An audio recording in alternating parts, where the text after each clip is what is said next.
We seem to be bombarded at the minute from all sources, with people telling us that our success in life is about how financially wealthy we are.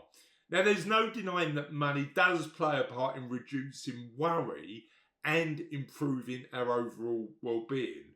But what if I told you, despite what we're told, that one of the underused secrets to happiness is to both give your money away and be kinder to others? And whilst it might not be openly discussed in our overly individualistic society, it's a secret that you and I and we as humans have known for thousands of years.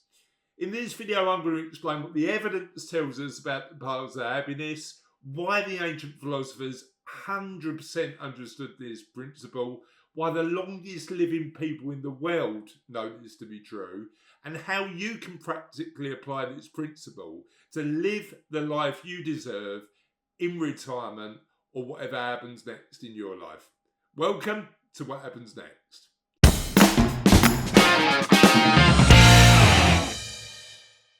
Now, I know this is a bit weird. A chartered financial planner talking about the fact that money only plays a certain part of the puzzle when you're thinking about a life well lived. And whilst financial independence is important, the impact of money over and above your own definition of financial independence is frankly irrelevant.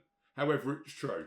I've had so many conversations over the years with individuals who have prioritised material success over health and friendships and find themselves wishing they'd made different decisions. Now, I recently recorded a video about Bronnie Ware's brilliant book, The 5 Regrets of the Dying.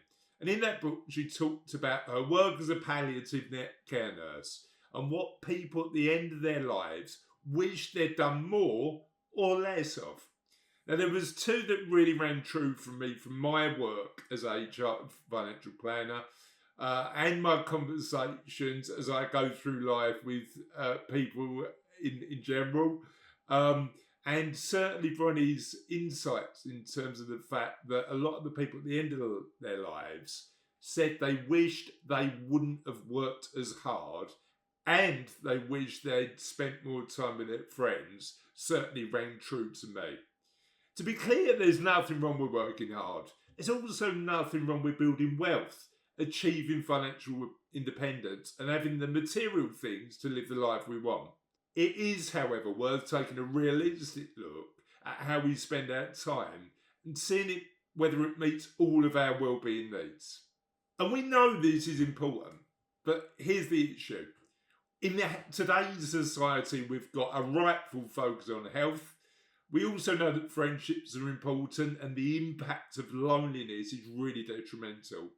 However, one thing we tend to ignore in an individualist society is the positive impact that getting involved in community can make on our lives. And we've known the positive impact of community for thousands of years. Seneca, the ancient Stoic philosopher, understood this principle when he said, "No one can live happily who has regard to himself alone and transform everything into a question of his own utility. You must live for your neighbour if you would live for yourself." And the science backs up the fact that community and doing good in the world is actually really good for us too. Now, if it's weird for a chartered financial planner to talk beyond the money, it's definitely weird for a chartered financial planner to talk about kindness and write a book about kindness. But that's exactly what I did a couple of years ago, because about 7 or 8 years ago, in an effort to be a better dad and to understand how I could contribute more to the community, I started a podcast called The Kindness Project, and I wrote a book about kindness. All of the proceeds go to charity. If you really like this video, please take a look at how to get the book in the comments, or you can click the QR code below. However, I believe thinking, talking, and then writing about kindness, and gradually, and I'm certainly not the finished article, but gradually being a little bit more of a kind of human being has certainly made me happier. Now, community can mean a million different things to all of us. For some of us, it's where we live, it's the village or town or our neighbours. Some of us, we get involved in our professional communities, and some of it's related to people who share our beliefs. However, there's plenty of ways to do good in your community that's going to make you feel better too. It's that time in the video to ask a favour. I'm on a real mission with What Happens Next to help as many people as I can, including you hopefully, plan and prepare for either retirement or what happens next in their lives in the best way possible. Now, I'm writing a book at the moment on that subject that you can be one of the first people to get hold of when it's published. All you need to do is click the link in the comments or get your phone out, take a snip of that QR code, and that will take you directly to the page where you can sign up for the waiting list for the What Happens Next book, so you can be one of the first people to get it once it's out.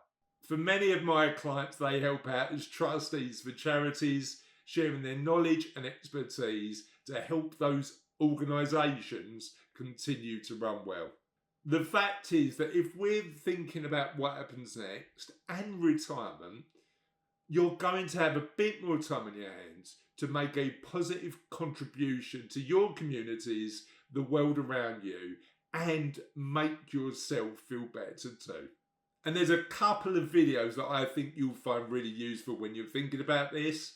Here's a video I made about blue zones and why the longest living, healthiest people in the world can teach us a lot about retirement. And in this video, I talk about why both pleasure but also purpose is really important when we're thinking about retirement or what happens next. Have a lovely day, and we'll see you on the channel soon.